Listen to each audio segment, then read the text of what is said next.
Is this thing on?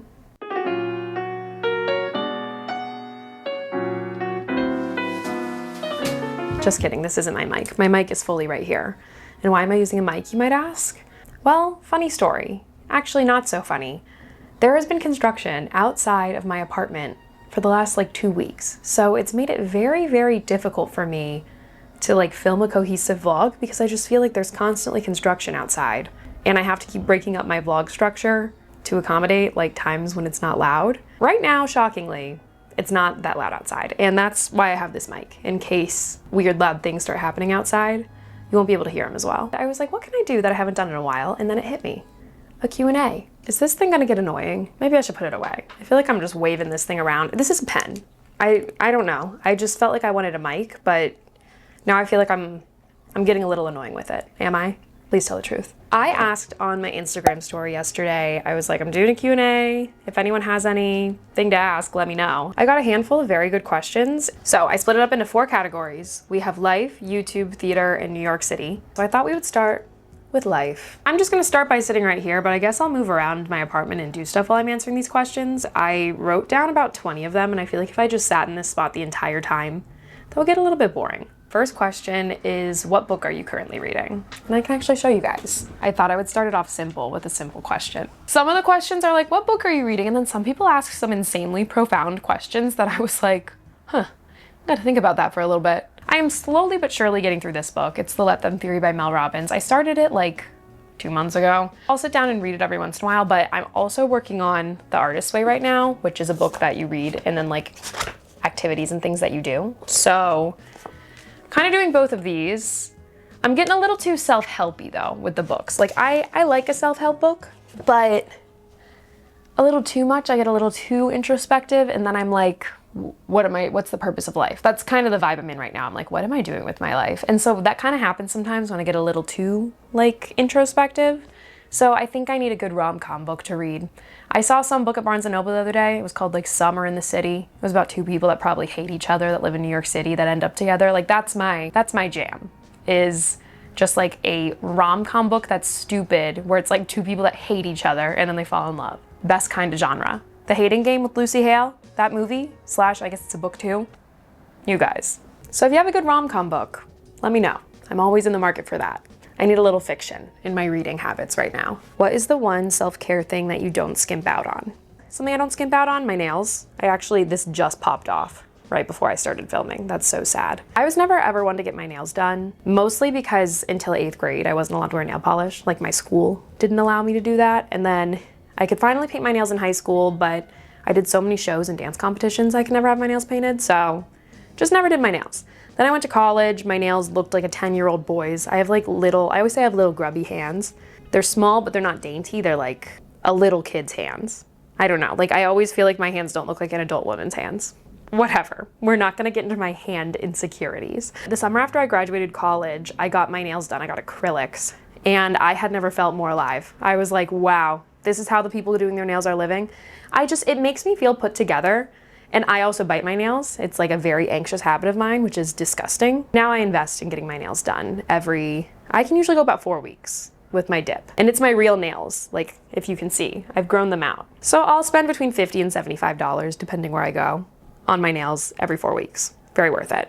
But honestly, like self-care, I feel like I indulge in, like a lot of people will get like facials or massages. Those are things I probably should be getting. But it's always hard for me to justify spending my money on those things. Like I will get a massage once every like year and a half when I probably should be getting them weekly. I feel like my version of self-care is like my daily things. You know, like my hands affect me every day, so like I'll get my nails done. I also feel like buying things for my apartment. Like I always try to make sure my apartment is fully furnished. I have all the things that I want. I spend so much time in my apartment, I feel like furnishing it and like having things I like is self-care. Like the rug I just got. I heard you guys talking about rugs, so I thought I would jump in and add a few points to the conversation. Yeah, I said rug, but I didn't mean that you mentioned it, so I thought I would talk about it. First things first, I want to thank Revival Rugs for sponsoring this video. Like I was just saying over there, I've had this rug now for almost a month, and to be honest, I don't know how I lived without it before. It is my favorite rug I think I have ever owned. It's soft, it's comfortable, my cats love it. I don't know if you can see Olive right now. Olive! My cats love it, I love it, and it really has tied together the room. We all know I love sage green. This rug was like my final sage green thing I needed to just tie everything together with all my other sage green accents. In case you missed me setting up this rug, I got a washable rug, so it's soft, it's thick, it's comfortable, but it also is eco-friendly and super easy to clean. And because I have cats, a washable rug was very important to me when picking out a new rug, because if you're a pet owner, you know some messes can happen sometimes. So having this rug is giving me peace of mind that no matter what happens to it, I can easily clean it. A few people have been asking. I got the rug Willow in the color Sage, and it's the 5'3" by 8' rug. And their washable rugs were also picked as best rug of the year by Apartment Therapy. So you got me, you got my cats, you got Apartment Therapy, all saying the same thing. This rug is great. So if you're looking to liven up your home or make it more cozy, or just looking for a new rug for your space, I have a discount code for you guys. If you click on my link in the description, you'll get 20% off your next purchase. So thank you again to Revival Rugs for sponsoring this video. Click my link below for 20% off, and I'll send it back to you guys. All this rug talk, you got me excited. Girl loves that rug, understandably so. Okay, I got asked this question a few times. Is there any updates regarding your plan of having a part-time job? Yes and no. I've been applying to things. I haven't really gotten past the initial just like applying phase. There's no jobs I've had like a second interview with or anything like that. Honestly, I haven't even really applied to that many jobs. It's just very hard for me to sort out what I want to actually do, because I have found I have a lot of experience. Before my YouTube career started, I had worked like a lot of different kinds of jobs. Like I'd worked corporate, I'd worked food service, I'd worked retail, I'd worked with kids.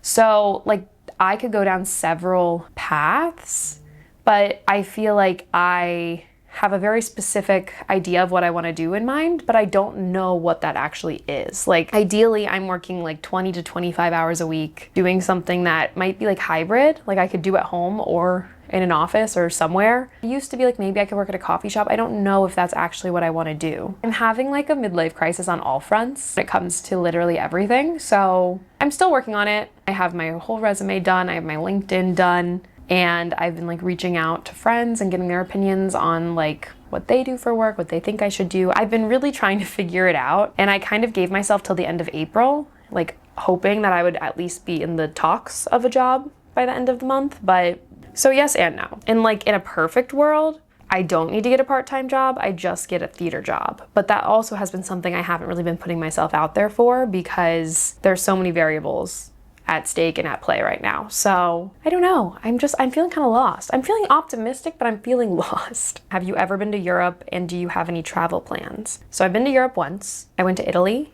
and Switzerland for 2 weeks. It was mostly Italy, and then like the last 3 days we went to Switzerland. We took a train through the Alps. Honestly, I don't really remember much of it. Like I remember it because I feel like it was a very formative core memory for me as a child, but I like really want to go back to Europe as an adult. And so I really want to go back to Italy. I've been talking a lot about how I've been taking Italian classes, doing my Duolingo, my family's Italian. I really want to go to where my family's from, but I have no like plan on the calendar for that. But I do have an upcoming trip to London that I'm like 90% sure I'm going on this summer. I have a friend who's playing in a music festival over there, and it's like a really big deal, and it's really big for him. And me and my friend Kimmy have been talking about wanting to go to London for years now. Like it's really not that hard to get to London from New York. It's like a 6-hour flight. I think it takes just as long to get to LA as it does to get to London. I have so many things I want to do in London, and so if I can pull this off and it all comes together, I'm going on a trip to London this summer. Still in the works, still in the talks. There's like a slight chance that I might not go if we can't get tickets to the festival or anything like that, but right now I'm pretty much all in. Olive is being so cute right now. She's just sleeping. Hi girl, what's going on? My dad sent me this bed that he got for our cat at home in Ohio. And if you can see, you can like go inside of it. And every once in a while, her and Bennett love to sleep inside of it. But then the other half of the time, they just like get on top of it and crush it and sleep on top. Are you so tired? Speaking of my family, are you close with your family and your brother? And do they watch your videos? I am very close with my family, and they're very, very supportive of my YouTube career. To be honest, I have no idea if my brother specifically watches my videos, but I know my mom does. And my dad will watch every once in a while. with her, but I always tell my family, I'm like, you don't need to watch my videos. But I think a lot of my extended family also likes to watch it, just like to see what I'm up to. I feel like it's a good way. I kind of wish like my entire family had a vlog, because I'd be watching everybody's vlogs to see what they're up to. My brother's younger than me. He's 3 years younger. So we grew up like somewhat close in age, but we never were in school like at the same time. Like when I was a freshman in college, he was a freshman in high school. So like we never went to the same school at the same time. He is very like sporty, finance, and I'm very dancey, creative. So, but we both love cats, and we'll talk frequently about our mutual love of cats. Wait, I love this one. Have you ever been to a Knicks game? And if yes, how are the vibes at Madison Square Garden? So I have some lore with Madison Square Garden. Yes, I have been to a few Knicks games actually. I have a very close friend who works at Madison Square Garden. For the last like 4 or 5 years, I have been going to Madison Square Garden pretty frequently for concerts and sports and other like various events. So I haven't seen a Knicks game this year actually, but most recently I went to a Rangers game a few weeks ago, and I always feel very lucky because we get to stay in like the VIP suite, and they have the best catering I've like ever had in my entire life. Sometimes there's celebrities in the suites, which is fun. In the last few years, I've gone to Madison Square Garden a handful of times, and I never went growing up. Like the first time I ever went, I think, was when I saw Harry Styles in 2021. I saw Harry Styles in 2021 and 2022. Oh my gosh, and the first time I saw Harry Styles, we were in the same room as Halsey. This is actually kind of crazy. So we were in the same like suite as Halsey, and it was me and my 3 friends, and we needed someone to take our picture, and she offered to take the picture of us, and we were like, oh cool, thanks. And then we were like, actually, can you jump in one? Because it was Halsey. And she was like, yeah, sure. So like she jumped in, we posted it. We must have tagged her or something, because all of these Halsey fan accounts started like, she has an incredible fan base, like a giant incredible fan base, and these fan accounts were like reposting the picture like it was nobody's business. There was fan art made of the picture. There were so many things posted about it, and we were like, what is going on? Anyways, I saw Harry Styles twice. I saw my 2 favorite concerts ever, Big Time Rush and Pitbull. I saw Paramore there. And then yeah, I've been to the Knicks games, the Rangers games. So anyways, what was the second part of that question? How are the vibes in Madison Square Garden? The vibes are amazing. Vibes are great. Okay, and then the last question, we're getting a little deeper now, for my life section, is how do you keep your identity and your career separate? That is such a good question, because you guys, I struggle with this. I really do. I feel like the nature of being on YouTube and vlogging is very complex, because on one hand, it's like, you know, I kind of went into this a little prepared because I went to school for theater, and even though I was like playing characters when I was doing scenes or in shows, at my core it was me. So it's like I understand having your career based in like how you look, how you sound, what you do. But I think like what's taken a toll on me a little is with theater, where you can like go and play the part and then go home and like do something else. YouTube, it's hard to separate yourself from your career, because it's not only like a character, you're not playing a character. You are you being you. Unless you are doing a character, but I try my best not to do that. I try my best to be pretty authentic online. It's hard sometimes because I find I don't want to like save anything for myself. Anytime I do anything, I want to vlog it because I want to share that, but then it's like every single thing I'm doing is like for other people as well, and not just for me. And so recently I've been like kind of struggling with that. Like, okay, what am I going to keep just for myself, and what am I going to vlog? Like this weekend, I had a ton of fun plans. I went to a birthday party. I went to a retirement party for a professor I had, just like a ton of random things. And I didn't vlog any of it. And that was like the first time I think I've had a full weekend where I did a ton of things and I didn't vlog one thing. And it was kind of nice. Like it gives me a little bit of separation every once in a while. I'm not complaining and saying this is like a big problem I have, but I have said this before, it's very easy for me to associate my self-worth with like the amount of views that I have. Like for example, if I had an amazing week, best week in my life ever that I ever had, and I vlogged the whole thing, and I loved everything that happened that week, and then I post it online and it flops. It does terrible. It doesn't get that many views. I all of a sudden have this negative connotation of that week in my life, and oh, I'm not doing that well. Weird feelings that would not be brought up if I never vlogged it and posted it. So I think the things that I'm doing for myself to separate like my actual identity from my career online is keeping some of these things for myself and not feeling like I need to post them. Also, when I post things, just letting it be. Like if I'm proud of something and I'm proud of the work I've done, how many views or comments or likes it gets shouldn't affect how I feel about that finished product, because if I'm proud of it, I should just be proud of it. I can be annoyed that like the algorithm isn't pushing it out or something like that, but at the end of the day, like I am really working hard on standing by my work and being proud of it, even if it doesn't do as well as I wanted it to. I guess, is that a good way to answer this question? I feel like I could answer it better, but I'm still working on it. I'm still working on keeping my identity and my career separate, because It gets a little messy in my brain sometimes. They become very intertwined. I thought I would start cooking some dinner because I need to cook dinner. So we're just gonna keep talking while I'm cutting and peeling some sweet potatoes. But we're moving on to YouTube. So that was like all of the life stuff. Also, I'm gonna need you guys to not judge how I'm peeling these sweet potatoes because I don't have a potato peeler or a potato masher. And I love potatoes. I don't know why I don't have either of those things. Well, I do have like a really crappy potato peeler, but it doesn't work that well. So I just use a knife. I wouldn't follow my techniques. How much percentage of your day goes into editing? And this is kind of like a tough one to answer accurately because I don't edit every single day. So I have some days where I'll edit for like 14 hours and then other days where I'll edit for 1 hour and other days where I don't edit at all. Like today I didn't edit a thing unless I edit this video tonight, then I'll have edited. I would say like a better way to measure it is for each video, I take between 4 hours if it's like a really quick one with minimal editing and like 20 hours. It just really depends like how long the video is, what I'm like editing for. I'll spend between like 10 and 15 hours like editing the video, like color grading, doing the sound, cutting the clips. But then once I save that video out and I'm uploading it to YouTube, it still takes me hours to do the thumbnail and do the caption, do the title. Like I do a lot of keyword research and stuff to make sure that I'm titling it what like is the most searchable and the best way. And then the thumbnails, those take me forever sometimes. That's what I think is sometimes the hardest part. Like you could have the best video ever, but if your thumbnail isn't gonna catch people's attention, then forget it. Like no one's watching that video. I feel like my thumbnails have a pretty specific style. There's a lot going on in them. I would love to have simpler thumbnails, but sometimes I feel like I need to use my thumbnails to convey like every single thing that's going on in the video.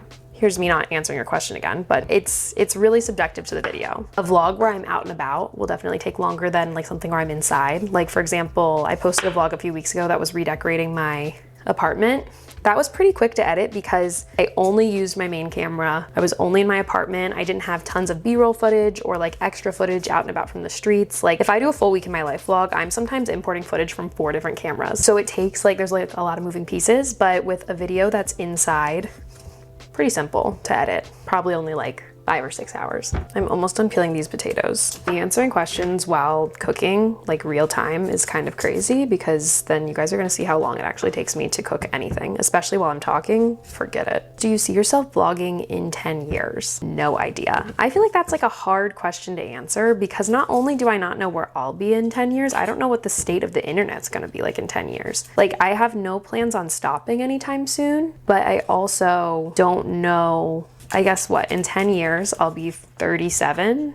I don't know. I don't know if I'll be vlogging at 37. It's very hard to say, especially with how unpredictable the internet is right now. Like, I think the best answer to that question is I'm just gonna be doing it as long as I can and as long as I feel fulfilled by it and like I enjoy doing it. I think for me, like the way that I'm going to make my YouTube channel have longevity and like last as long as it can is to keep changing as I change. In the last year, we've all felt this like shift I've had, you know, like I'm not necessarily doing the same kind of vlogs I used to, but that's because I felt a change and I kind of wanted to do something different. So I did. So we'll see. I'll stay as long as YouTube wants to have me. I peeled these potatoes. Let me get rid of the skins. It's always so hard for me to cut potatoes though. Like they're so big to start, so it's like hard to get your knife through it. I know it's better to buy fresh anyways. My one qualm I have, sorry if that is so loud, it probably was. The one thing I'll say about Trader Joe's is I wish they had frozen sweet potatoes. They have frozen everything, but no frozen sweet potatoes. And then they only have pre-cut sweet potatoes in the fall. I'm an all year round sweet potato kind of girl. So it's amazing when they have the pre-cut sweet potatoes. Just because it takes me so long, I'm willing to pay the extra like $2 to have it already pre-cut. Whole Foods, every time I go there, they have frozen sweet potatoes. So I'll get a few of those. I don't really go to Whole Foods that often though, anymore. This feels like it's gonna be kind of loud. So let me cut these up and then I'll answer the next question.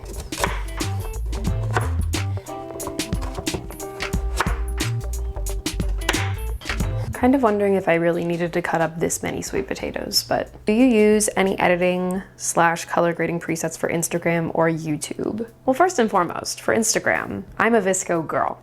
I have been using Visco since, I don't even know, probably college, like probably like 2018, 2019, maybe even longer. I've been using Visco forever. I pay for the premium, even though now there's like an even more premium that you can pay for. So I'm like, this is stupid. But I love my Visco presets. I use it for my Instagram, and then I use it for my thumbnails. And then I use Final Cut Pro to edit. And to color grade my videos, I have like a free LUTs pack. A LUT is like a preset that you can put over your footage. I'll link it below if I can find it. To be super honest, I cannot remember where I got it from because I got it 4 or 5 years ago. It was definitely a free pack, but so I have probably like 20 or 30 presets that I can pick from, and sometimes I'll layer those on, sometimes I'll just edit with the color, the saturation, the exposure, and like the color wheel and color curves and stuff. I am in the market to find some new LUTs though, because I'm kind of sick of the ones I have. I feel like I could find better ones, but I'll link it below if I can find it. I remember I had to like DM some guy on Instagram, and then he sent them to me. Who knows if it's even still real. I'm cutting up an onion. Did I already say I was making like a sweet potato curry type thing? I think cutting up the sweet potatoes were the hardest part, so it should be smooth sailing from here. Tomatoes, chickpeas, and coconut milk. And the sweet potatoes, of course. I definitely had a recipe for this at some point, but I don't really, I guess I can just look one up. I'm just kind of going for this right now. Need some garlic.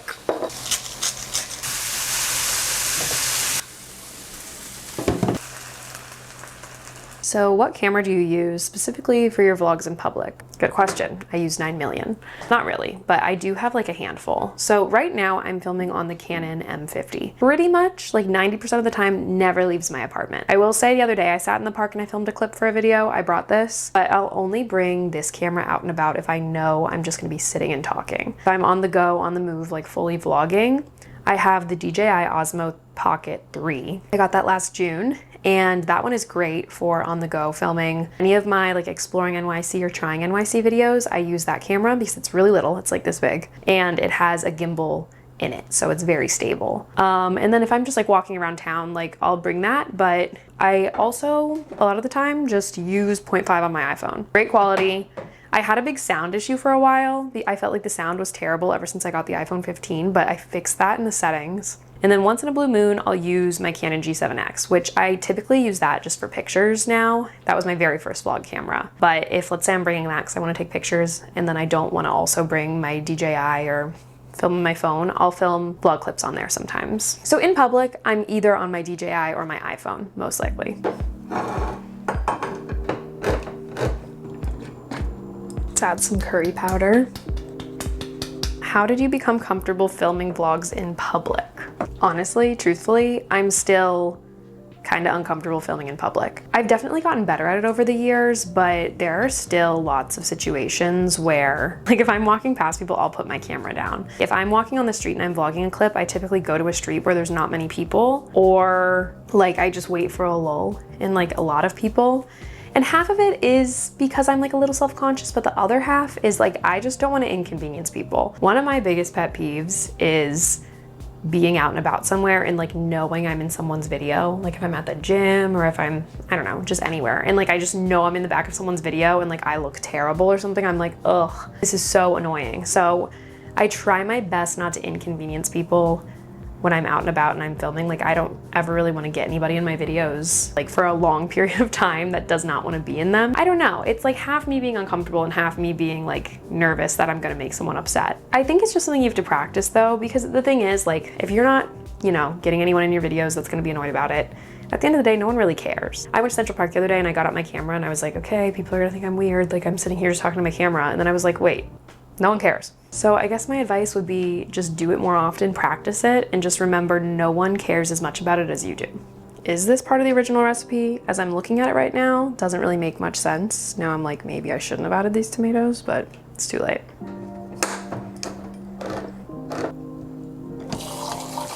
Will Gary be in the vlogs again? I actually got a few of these questions. Yes. Don't know when yet, but Gary will be back in the vlogs sometime soon. We have a plan.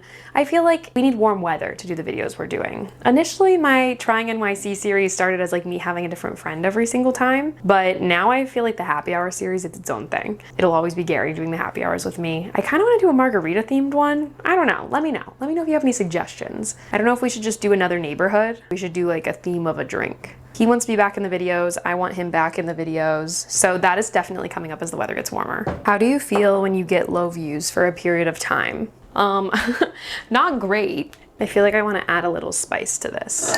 Yeah, definitely not the best feeling in the world. I mean, we were just talking about this, but I kind of struggle sometimes when I post a video and it doesn't do as well as I thought it was going to do. And it's very hard to like let that not affect me. I've gone through periods where I'm like, ugh, this video is doing bad, like who cares? I don't even want to post anymore. And that's like a terrible, terrible mindset to have. So like I was saying earlier, like I just need to remember my effort on these videos and how I feel about them shouldn't be affected by how many views something gets. Because also it's like, I find some of my favorite videos that don't get the most views are typically the most impactful. And that's no one's fault except for the algorithms. Like as long as what I'm posting resonates with at least one person, it's worth it to post, you know? I think it's like hard to get caught up in the numbers. Like the other day I was like, ugh, this video only has 10,000 views. Okay. That's 10,000 people watching it, you know? Like it's all about perspective and like a perspective shift. So even though I do feel upset when I don't get as many views as like I want on a video, I just need to shift my perspective. I'm all of a sudden getting a little fearful that I'm like forgetting an ingredient. I just tasted it and it tastes fine, but something's off. I'm putting these sweet potatoes in now. They're kind of giant chunks. Maybe I should have cut these a little bit smaller. I don't know if all these are gonna fit, so maybe I'll freeze some so the next time I do this, I won't be complaining that I have no sweet potatoes. I'll just have them in the freezer. I also feel like I usually have some sort of like green vegetable I put in here, like spinach or green beans or something. I totally forgot about that. I don't have that anywhere. What is the next step in your social media journey? That's a great question. I don't know. That's kind of what I've been working on for the last year, like trying to figure out what's next for me. I think I said this in another video. I feel like there comes a time in every content creator's life where they like have to decide between one of two routes. So there's like the influencer content creator route, and then there's like the content creator route where they become more of like a creative or like a filmmaker or a performer or something like that. Like that's definitely the route I'm trying to go down because at my core, I'm like a theater person.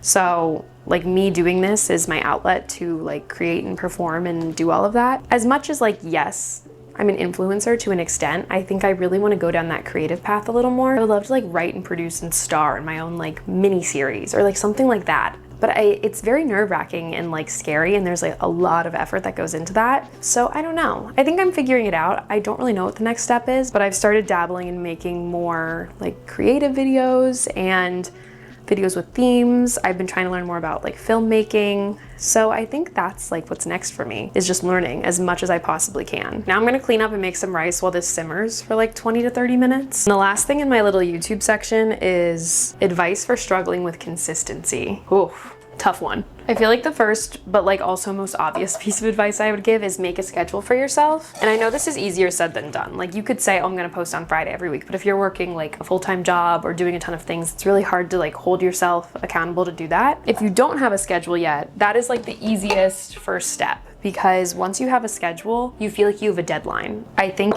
in the beginning especially, like if you're doing YouTube as like a side thing and you also have another job and you just want to like gain momentum, I think the most important thing you can do is treat it like a full-time job. Because if you also treat YouTube like a full-time job and like you have to commit to these deadlines or your boss is going to fire you or get upset, it puts you in this mindset of being very serious about it right away. Take that with a grain of salt though, because you shouldn't be too hard on yourself, especially if you're just starting out. When I first started, I gave myself that Tuesday, Friday schedule and I did not stray from it for like 2 years. And I really think that helped me in the beginning get into this mindset of being consistent with it. I also feel like trying to plan out your videos ahead of time is a really good way to be consistent, because like I have a content calendar and typically at the beginning of each month I'll sit down and I'll plan out what every single video is going to be. Not super in depth. Like if anything, I'll just give it a title. Like I'll be like week in my life, apartment tour, whatever.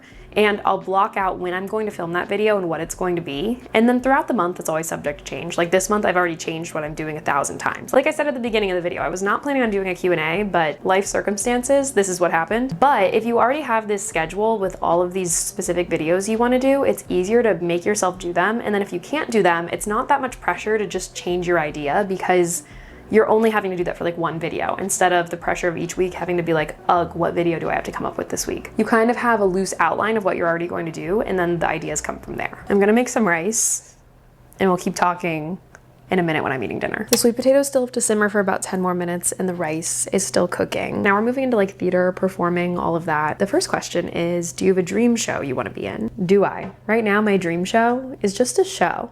Like I haven't done a full-length musical where I'm like performing in a show on a stage for 2 hours in like 6 years at this point, almost 6 years. And that's like crazy to me because I feel like that was my entire growing up. That's that. But like, it's like I can't even be that upset with myself because I'm not really trying that hard to be in one. Like I'll audition here and there. Well, especially since the beginning of the year. When I was doing my Alvin Ailey piece last year, that lasted from like June to November. So I wasn't really auditioning for anything that would take me out of New York because I was very preoccupied with that and I couldn't leave those rehearsals. But then after I did that performance, I struggled to get back into my regular like auditioning and dancing cadence. And then also there's like a lot of drama with auditioning right now that I'm not really gonna touch on or get into, but it's very hard to get seen right now, and there's like a lot of dialogue going on about it. Yeah, it's just, there's a lot of changes being made to the system right now, so I'm hoping that over the next few weeks, the process gets a little easier, especially for non-union people to audition, because right now it's like not the best.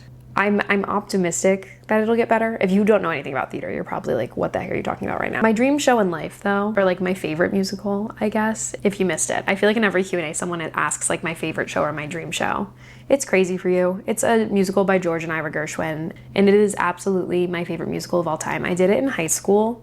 It's a tap musical, but it's all of like the Gershwin standards, and it's based on Girl Crazy, which was a musical that came out in like 1910. And then in 1997, they revamped the whole thing, named it Crazy for You, and the things I would do to be in that show again. There were rumors for a while it was gonna come back to Broadway like 5 or 6 years ago, but that never happened. So, oh, I like this one. When is the next table read musical with your friends? A bit of background, like 1 or 2 months ago, it was at the beginning of the year. My friends and I did a table read of Legally Blonde. My friend Bailey really wanted to do it. She really wanted to play Elle, and so she cast herself as Elle. She cast the whole show, and then was like, show up to this rehearsal studio on this date, and we're gonna do Legally Blonde, and we did it. So I played Margot. I was like one of the trio of the sorority sisters, and it was just a blast. Pretty much all of my friends went to school for theater, but a lot of them have changed careers now, and they're doing other like amazing things in fashion or hospitality or like the corporate world. So it's so much fun just like getting together, singing, doing these shows. And then it all started back in September of last year. Emily, my roommate, did one for her birthday. We did Seussical. I didn't film that one though, but we actually do have an upcoming one. In the next few weeks, we're doing Grease. So I'll definitely make sure to film some of that and put that in a vlog. I'm playing Marty. The cast list came out like last week, so I've been practicing because I know Grease. Like I've seen the movie, but I've never actually seen the musical. I've never been in the musical. And I realized the other day, like I was a bit fuzzy on the plot of Grease. So last week, my friend Kimmy came over and we watched it, and I had a little refresher on what goes on in the show. Okay, the sweet potatoes are getting soft. I feel like they could get a little softer. Yeah, I totally forgot to get like spinach or green beans, like some sort of green. Everything is so orange in this. And then the rice is still cooking. What's your favorite dance style? This changes. This changes so much. All growing up and into college, it was tap. Then it kind of changed to jazz. Recently, I've been in my contemporary kick. Like all I do is take contemporary classes. I have been taking less like jazz and hip hop and tap classes. So I would say right now, I think it's contemporary, but I have been itching to take these other genres because I used to have teachers for every single style that like I would consistently go to, but a lot of them have moved away, left the city, stopped teaching. So I need to find a whole new list of teachers. But right now I would say contemporary, just because like I've been doing so much stuff with Alvin Ailey. And then I have one more theater related question. Would you consider joining the union? In the past, I always was like, no. If you don't know anything about theater, the union is essentially, it's called Actors Equity, and it's a union as I keep saying, that you join that protects the actors that work on Broadway, on tours, at theaters. In the past, you had to work at a certain amount of theaters and get a certain amount of points to add up to get your card. Then after COVID, they changed some of the protocol and you could just pay to sign up as long as you had proof that you had worked at a theater before. So for a while, it was kind of like taboo, like you shouldn't just pay to sign up, but now they've gotten rid of the point system. So now there's not as many ways to join, so you might as well pay to join. It's like a whole thing. Long story short, I'm considering it, but I know that it's like a big decision to make because once you join the union, you can't do anything non-union again. It's kind of a loaded question. I'm not 100% sure, but I'm leaning toward maybe, if that makes any sense. Look at my dinner. Doesn't that look delicious? Should I try it? I like only taste it. It's actually really hot. It's burning my hand. Okay, let's let that cool off for a second. Now we're moving on to the category of New York City. So we're coming in hot with, do you ever think about moving to another city? No, I don't. I still just like can't really see myself living in the suburbs. I'm kind of scared of the suburbs. I just have always preferred a city. I like that there's a lot going on around me at all times. Growing up, I only knew the suburbs, only ever lived in the suburbs, never lived in a city. I knew without even visiting New York yet that I was meant to live somewhere like here. And then I came here and I was like, yeah, I was right. I won't say I never will because like, once again, I have no idea what the future holds. I have no idea how I'm going to feel about it in 10 years. Hey, Bennett. As of right now, no, I don't really want to. I have so many roots here and friends here and opportunities here that I couldn't get anywhere else, and I love it here. My favorite thing about living in New York City, I always say this, I'm a lazy girl, it's the convenience. I love being able to walk 1 block and be able to run like 7 errands. Like I love being able to go get pizza that's only 6 steps away from my door. Not even just the immediate convenience, but even the convenience of wanting to go somewhere an hour away into Brooklyn. Like I can just take the subway there and it's only $2.90. I have always loved walkable cities. Like as a kid, we would always vacation in Clearwater Beach, which is like a relatively walkable city. So like whenever we'd vacation, we'd rarely take our rental car anywhere. We would just like walk around the town and I was obsessed with that. I remember one year we went to Hilton Head instead of Clearwater and I was pissed. I was so mad. I was like, why do we have to drive everywhere? Because it was not like a walkable town. I've always been in love with walkable towns. And that's what I loved too. A lot of theaters, like in the middle of nowhere that you work at, or like in the middle of these random walkable towns, which I love. I did a contract in Lincoln, New Hampshire, very small town, like population of like 2,000 people. And the town was just like this little, like 7 streets in the middle of the White Mountains in New Hampshire, and it was walkable and we just walked everywhere and I was obsessed with that. So maybe I don't even need the big city part. Maybe it's more of the walkable part. Maybe that's what draws me in. Not saying I ever want to live in Lincoln, New Hampshire. It was nice to be there for a summer. I don't think I need to spend year round there. I also did a contract in Rehoboth Beach, Delaware. And like if you lived more out like near Lewis or like just on the other side of like the little bridge thing that goes into like where the beach is, yes, it was harder to get around, but if you lived like right on the beach, right on the boardwalk, super walkable, super easy to get around. I loved it. I know this person asked for one thing, but I'm giving several because all of these reasons combined are like why I love New York. And then the last thing is the culture. I grew up in the suburbs of Ohio, and I feel like I wasn't exposed to that much as a kid. Being in a city like New York, you're exposed to so many cultures, to so many different walks of life and different paths. And I feel like it makes you just a more well-rounded person because you know so much about other people's experiences. You can share in other experiences. That is just what I love about living here. Like I love learning something new about a different place or a different culture or a different person every single day. Learning new things, culture, walkability, convenience. It's the perfect city. What else could you ask for? Any neighborhoods in New York City you haven't explored? For sure. There are tons of neighborhoods I haven't explored, and I actually made a bucket list for this summer or I'm starting to. I haven't gotten around to everything, but as the weather continues to get nicer, I have a lot of things I want to do because I feel like I get stuck into like habits of just going to the same places in my neighborhood, doing the same things every year, and there is so much to do here that I haven't done that I need to do it. In Manhattan, I generally have explored pretty much every single neighborhood, like everywhere. The only area I'm kind of fuzzy on is like the east side in like the 30s, which I've been over there, like Gramercy. I've walked over there a little more often in the past few months, but I feel like I don't spend much time in like Murray Hill, Gramercy area. But I mean, I've been there, like I've walked around everywhere, but like I'm not as familiar with the east side as the west side. Like west side, from top to bottom, like Inwood to Battery Park, I am so familiar with. I'm really happy that when I first moved into Manhattan, I lived in Washington Heights for 2.5 years. I think it really helped me appreciate the city. It helped me learn more about the city. I think just like, you know, taking that train all the way uptown and exploring like Fort Tryon Park and Riverside by the George Washington Bridge and like all of those areas over there just shaped a lot of my opinions of the city and how I look at the city. And I feel like it gave me a really deep appreciation of the city, because that's like a place that like a lot of people don't necessarily ever want to go to. Like if you're visiting New York, you're not just gonna go up there, but it is so pretty up there. If you've never been to Fort Tryon Park, you need to. I'm pretty sure Fort Tryon is the highest point on the eastern seaboard. That doesn't make any sense. Let me look that up. It was like, or at least the highest point like in the New York area. That's where they saw like people coming in like the Revolutionary War. So everything I just said was a lie. Everything I said was a big lie. I don't know why I thought that was the highest point in the northeastern seaboard. That doesn't make any sense. Uptown contains the highest point in Manhattan. Fun fact, the highest point in the northeastern seaboard is Mount Washington in New Hampshire, which I've literally been there.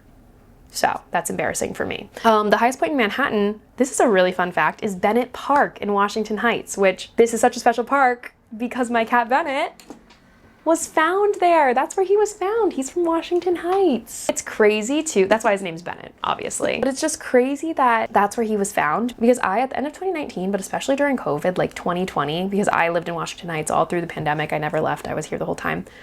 I would go on so many walks around Washington Heights because that's where I was living. I was on 165th at the time, but I would walk up a lot because I used to live on 180th, so I was familiar with that area. I would go on walks there all the time. I'd walk through Bennett Park constantly. I loved walking over there. After I left and I moved down to the Upper West Side to my studio from Washington Heights, it's just so funny that Bennett, there he was. And he was found when he was 1 year old. No idea where he came from. No idea if he had just been living on the streets in Washington Heights for a year. By the time I adopted him and when he was born, we could have crossed paths. Like I was living in Washington Heights when he technically could have been born. What was the question?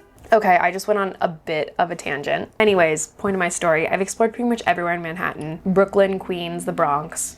Staten Island, I've actually explored a lot of. I would say like the southern part of Staten Island I haven't really been to, but like the top half, I've been all over the place. I went to college there. But the Bronx, Queens, and Brooklyn, there's a handful I have not explored, and that's on me. And it's because I've never lived in any of those boroughs. So I feel like I just naturally haven't spent as much time there, but I have a big list of places that I want to go. My new favorite neighborhood right now in Queens is Woodside. It's so peaceful. It's so nice. The 7 train there is just so peaceful, unless there's a Mets game, then it's not. Olive was born in Woodside, Queens. My other cat, in an apartment, my friend's apartment. Because they adopted. If you don't know Olive's little birth story, she was adopted from Long Island. She was found in my friend's parents' backyard. They brought her to Woodside. They were like, all right, this is our cat. Like, we adopted her, took her to the vet, found out she was pregnant, was going to give birth in a few weeks with 4 babies, gave birth to 6, and then one of them was Olive, and I said I would take her. So my cats are just born and raised New York City cats. Should I finally try my dinner? I had to move you because it was getting a little dark. I needed to move you where the light was. This is still, can you see this? It's still steaming. That's delicious. Favorite restaurant in the city? I don't know. That is so hard. For the longest time I said it was Empanada Mama, but to be honest, guys, it's not at the top of my list anymore. Empanada Mama was a gem when it was like a hole in the wall. Empanadas were $2. They were open 24/7. Then tragedy struck. In 2016, they burned down. I remember the day I was sitting in my dorm in college, I cried. Because this was like one of the first restaurants I ever went to in New York. Like the first time I ever visited, my family and I went. And then every time I visited, I had to go there. I loved it. When I moved here for college, I would bring all my friends from Staten Island. I'd be like, come on, we gotta go to Empanada Mama. It burned down. Then they reopened, they bought the property next door and they expanded. And so then they had a full bar, they have tons of seating. They also have like multiple locations now. Now they have one Lower East Side, East Village. They have like a pop-up one on 42nd Street. They're everywhere now. I saw one on Long Island. So now it's like the novelty's kind of worn off. I'm very happy for them that their business is booming because they went from like a tough time to being the most beloved empanadas in the city. They're everywhere. I used to be like, oh, I like Empanada Mama. And like people would be like, oh, that little spot. But now when I say it, it just sounds like I'm saying I like Olive Garden, which is not a reason to not like something. But I think I also realize there's like more the city has to offer. I love 456. It's a restaurant in Chinatown. My friend Maggie introduced it to me and this has also been a favorite for like 10 years. All these restaurants now I've been going to for like 10 years. Their soup dumplings, amazing. For Thai food, my favorite place is Viv. That's also in Hell's Kitchen. I got a lot of places in Hell's Kitchen I like. For pizza, Marinara. It's a chain. There's a few locations, but they have the best pizza and the best chicken vodka parm ever. Like ever, ever, ever. I need to make like a list of my favorite restaurants. I used to have that app Belly where you could rank different restaurants. I need to get it back because I feel like that would be very helpful for me when sharing what restaurants I like. Oh my gosh, my favorite place I'm obsessed with right now actually is Zurutto Ramen. It's on 72nd Street. This ramen is incredible. Something about me, I don't really love like the big pork chunks that are in ramen, like, you know, like the big round pork they put in it. I've just never been a fan of like the texture, the taste.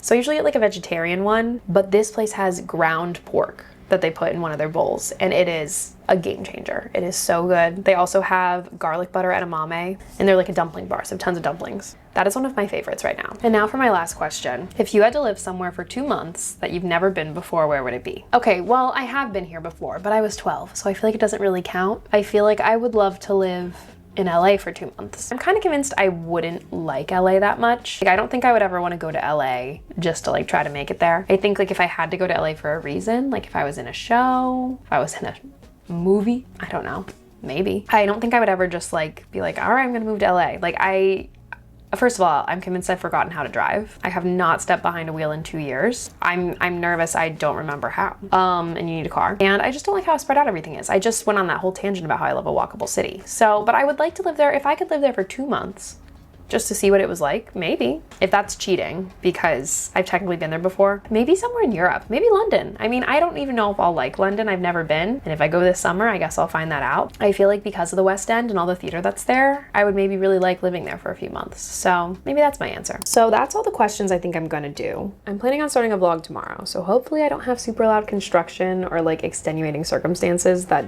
don't let me vlog, because I have not filmed a normal vlog in like 2 or 3 weeks at this point. Half of it has been because of like physical circumstances, like it's loud outside or whatever, but the other half of it has just been me trying to find a new like voice or a new vibe of my channel that resonates with me a little bit more. I literally filmed a whole intro to a vlog yesterday, and then I was like, this is so boring. It just was like my normal day. I woke up, I went to the gym, I went to the grocery store. I'm like, I always do this. So I think also by me pushing myself to get another job, to get back into theater more, I'm doing the artist way right now, which I talked about in my last video, and that is like helping me a lot creatively. So I think we're entering a really good chapter where my days aren't just going to be all the same, and I'm going to be trying new things and documenting it and taking you along on my journey, but one step at a time. Also, I put on my story and on my community tab a few weeks ago, if you had a question about starting a YouTube channel, advice for like becoming a YouTuber, all of that. I'm doing that in a Substack post in the next few weeks, so that's still coming. But I'm doing that written because I want to like sit and really think about my answers and just like write it and just have it all in like written form. Also, my last thing, I got a lot of questions about my relationship, but I already talked about this a few weeks ago, so if you missed it, I'm not in a relationship anymore. I think I'm gonna end it here. Thank you for watching. Thank you to everyone who submitted questions, and thank you again to Revival Rugs for sponsoring this video. All their information's below. And I'm gonna eat my sweet potato curry. So thanks for chatting with me. I will talk to you later. And if you haven't yet, please subscribe to my channel, give this video a thumbs up, and I will talk to you in the next video. Bye.